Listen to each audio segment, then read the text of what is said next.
नमस्कार, भारत समाचार पर आप देख रहे हैं हमारा खास कार्यक्रम हुकूमत और आपके साथ हूं मैं खुशबू मिश्रा। आज हम आपको मुजफ्फरनगर और गौतम बुद्ध नगर के सांसद जी का रिपोर्ट कार्ड दिखाने जा रहे हैं। देखिए जनता क्या कहती है और विपक्ष क्या कहता है। इसके साथ ही सांसद जी विकास को लेकर क्या दावे कर रहे हैं, आज हकीकत में पूरी पड़ताल होगी।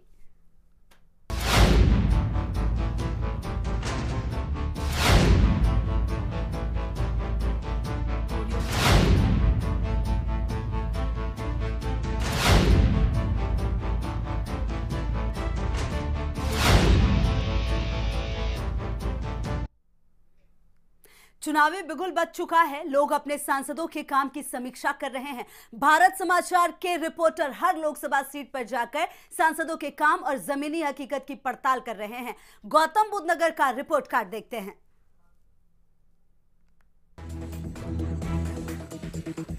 5 साल पब्लिक नेताओं के दरवाजे पर होती है तो चुनाव के वक्त वही नेता पब्लिक के दरवाजे पे होते हैं। इस वक्त हम मौजूद हैं गौतम बुद्ध नगर के संसदीय क्षेत्र में।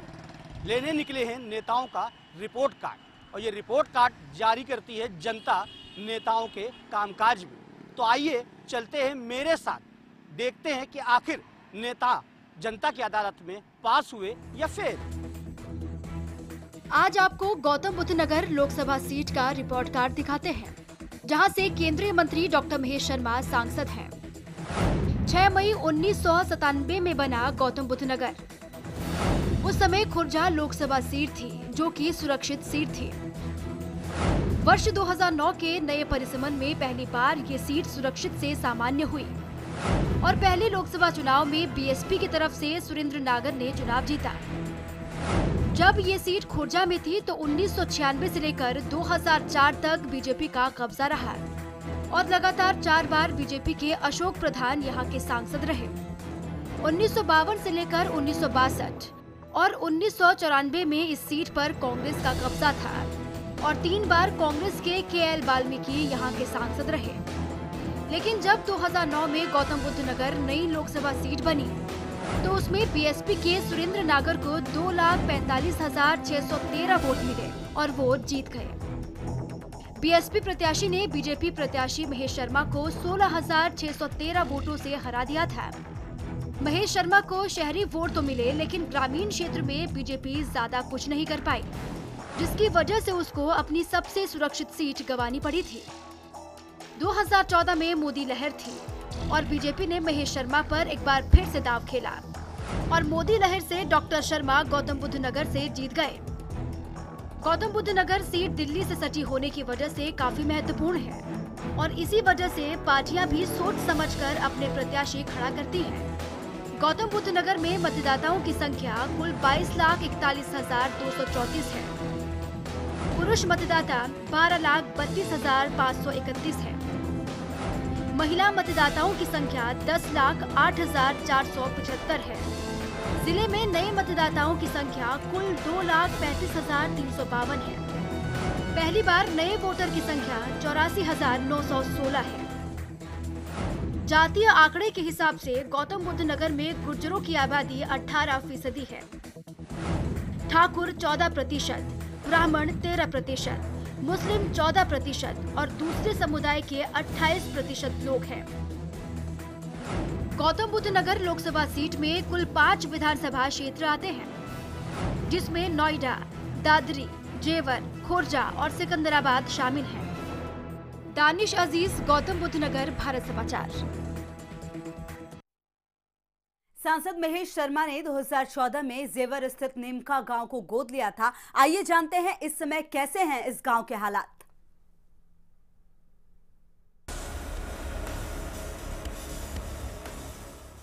पहुंचे हैं नीमका, तो आइए चलिए मेरे साथ और जानिए, देखिए कि आखिर कैसा है नीमका का हाल।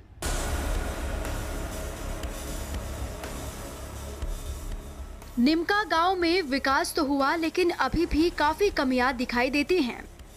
भारत समाचार की टीम गांव पहुंची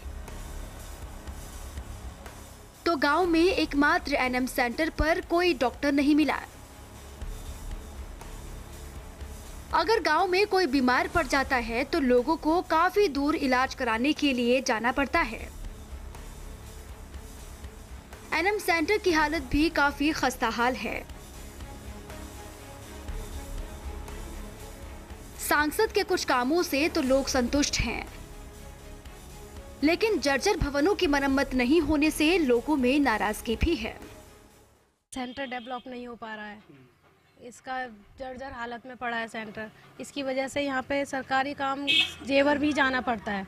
बाहर से जो गांव से आदमी आते हैं वो भी कहते हैं कि नीमके की तो दसाई सुधर गई है। इसका श्रेय अरविंद जी को जाता है। इन्होंने बहुत मेहनत से काम किया इसमें। गोले में और अब में क्या अंतर दिखता है? बहुत अंतर दिखता है। अब तो बताइए। गली नाली मतलब टंकी वंकी की सुविधा, लाइट की, बिजली की पहले 12-12 घंटे नहीं आती थी, अब तो मतलब 2-4 घंटे के लिए जाती है और पूरा दिन आती है। राशन वगैरह मिलता है समय से? हर महीना मिलता है समय से। निमका गांव में 2 प्राथमिक विद्यालय हैं जिनकी हालत ठीक नहीं है। जब भारत समाचार की टीम गांव के प्राथमिक स्कूल पहुंची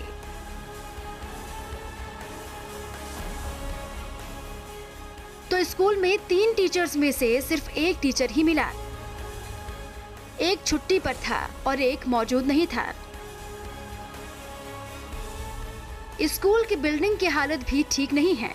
दीवारों में दरारें हैं और छज्जे काफी कमजोर हैं। छुट्टी होने में 2 हम थे यहाँ पर, तो एक टीचर वो तो आकस्मिक उस पर बाल्य देखभाल अवकाश पर जो चली गई 1 माह के लिए, और हम 2 हैं, दोनों अपना स्कूल चला रहे हैं।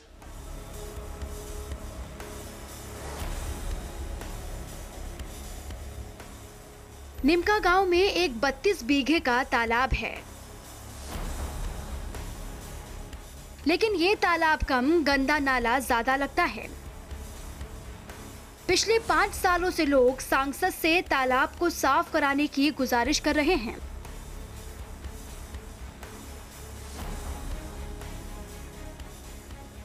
लेकिन कोई सुनवाई नहीं हो रही है। गांव में पानी की टंकी थी, लेकिन उसका कनेक्शन काट दिया गया है। सांसद जी ने मात्र 70 सोलर लाइट ही इस गांव को दी है। सांसद के साथ साथ यमुना अथॉरिटी ने भी इस गांव को गोद ले रखा है।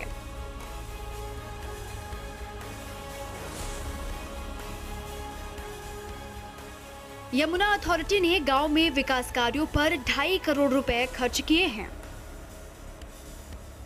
यहाँ के लोग हैं, क्योंकि कहीं कुछ लोग मान रहे हैं कि काम हुआ है, कुछ लोग मान रहे हैं काम नहीं हुआ है। तो अब यहाँ के लोग अपना फैसला सुनाएंगे जब यहाँ पर वोट पड़ेंगे।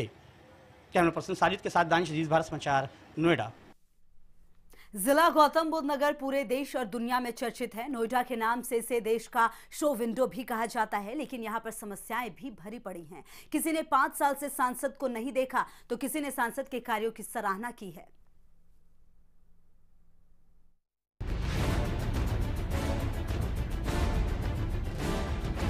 1997 में जब गौतम बुद्ध नगर जिला बना, तब से लेकर यहाँ पर अधिकतर मुद्दे जमीन से जुड़े हुए हैं। नोएडा विकास प्राधिकरण का गठन हुआ और ग्रेटर नोएडा प्राधिकरण ने किसानों की जमीनों का अधिग्रहण शुरू किया, जिसकी वजह से यहाँ की जमीनों के दाम आसमान छूने लगे। प्राधिकरण ने किसानों की बंजर पड़ी जमीनें सोने के भाव खरीदनी शुरू कर दी और किसान आंदोलन करते रहे। जब इलाहाबाद हाईकोर्ट ने ग्रेटर नोएडा बिसरक के शाहबेरी गांव के किसानों को 64.7% अधिक मुआवजा देने का आदेश दिया, तो जिले के सभी गांव के किसान लामबंद हो गए और उन लोगों ने भी बढ़े हुए मुआवजे की मांग शुरू कर दी और किसान अभी तक आंदोलन कर रहे हैं। जिस तरह शहर का विकास हुआ, उस तरह जिले के गांव का विकास नहीं हो पाया। यहाँ के गांव आज भी बिजली, सड़क और दूसरी मूलभूत सुविधाओं के लिए तरस रहे हैं, जिसकी वजह से जिला प्रशासन को ग्रामीणों का गुस्सा झेलना पड़ता है। यहाँ के विकास का 80% काम नोएडा प्राधिकरण, ग्रेटर नोएडा प्राधिकरण और यमुना प्राधिकरण देखती है। इन प्राधिकरणों में सैकड़ों गांव आते हैं और गांव के किसान लगातार इनके दफ्तरों पर प्रदर्शन करते रहते हैं। नोएडा में तो कुछ कराना, नोएडा में तो आज तक वो आगे झोंकना। हाँ, किसानों की सारी समस्या जो कि तो है, किसान जेल में भी बंद रहे, उनके पास तक जाने को उसे समय ही नहीं मिला। अगर थोड़ा भी समय ये मिला हो कि किसान के दुख दर्द को वो आया हो और उसने ये पूछा हो कि भाई क्या परेशानी है क्या नहीं है, तो ऐसी कुछ भी कोई ऐसा वो नहीं करा उसने। सड़कें हमारी ऐसी पड़ी हैं, सड़कें नहीं बन रही, नाली नहीं बन रही, ये कोई देखने वाला नहीं, सुनने वाला नहीं है। जो लोकल जो समस्याएं हैं वो समस्याएं हैं यहाँ की सबसे बड़ी। बिजली है, बिजली पहले नहीं जाती थी, अब बराबर जाने लगी, एक एक 2-2 घंटे के लिए गायब होने लगी। कभी नहीं, आज तक शक्ल दिखाने भी नहीं आया।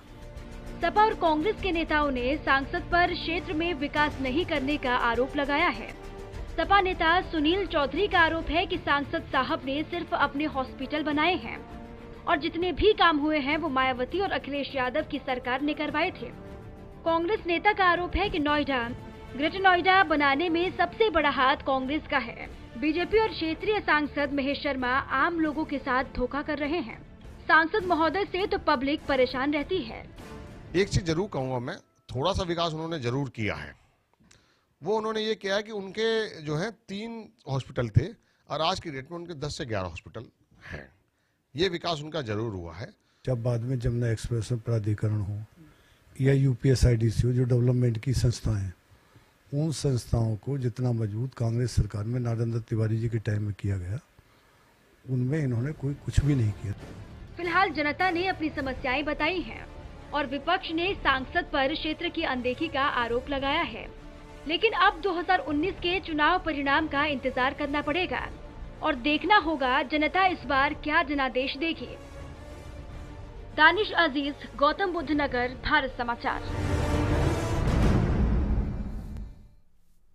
गौतम बुद्ध नगर में विपक्षी आरोप लगा रहे हैं कि सांसद ने क्षेत्र में काम नहीं करवाया है। सांसद महेश शर्मा अब खुद बताएंगे कि उन्होंने बीते 5 सालों में गौतम बुद्ध नगर में कितना बदलाव किया है। ज्यादा व्यस्तता की वजह से महेश शर्मा की लोकप्रियता में कमी आई है और उनका विरोध भी हो चुका है।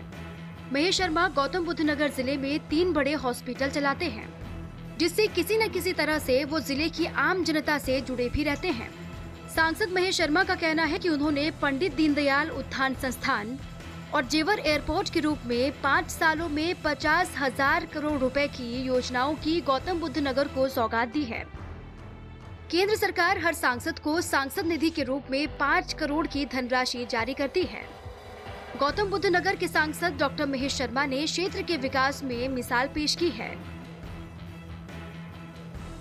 पिछले 5 सालों के कार्यकाल में डॉक्टर शर्मा को केंद्र सरकार ने सांसद निधि के रूप में 22 करोड़ 50 लाख रुपए की धनराशि दी है। सांसद निधि से कुल 23 करोड़ 54 लाख 16 हजार रुपए के विकास कार्यों को स्वीकृति दी गई थी। महेश शर्मा 21 करोड़ 9 लाख 38 हजार रुपए की धनराशि खर्च कर चुके हैं।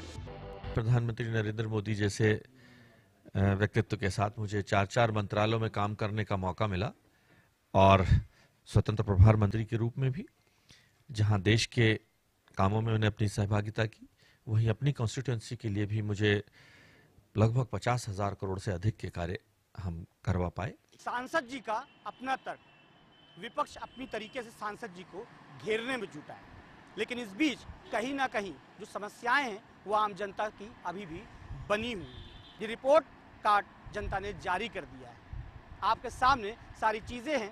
अब आपको चुनना है कि आपका सांसद कैसा होना चाहिए और किस तरह वो अपने कार्यों को अंजाम दे अपने संसदीय क्षेत्र में।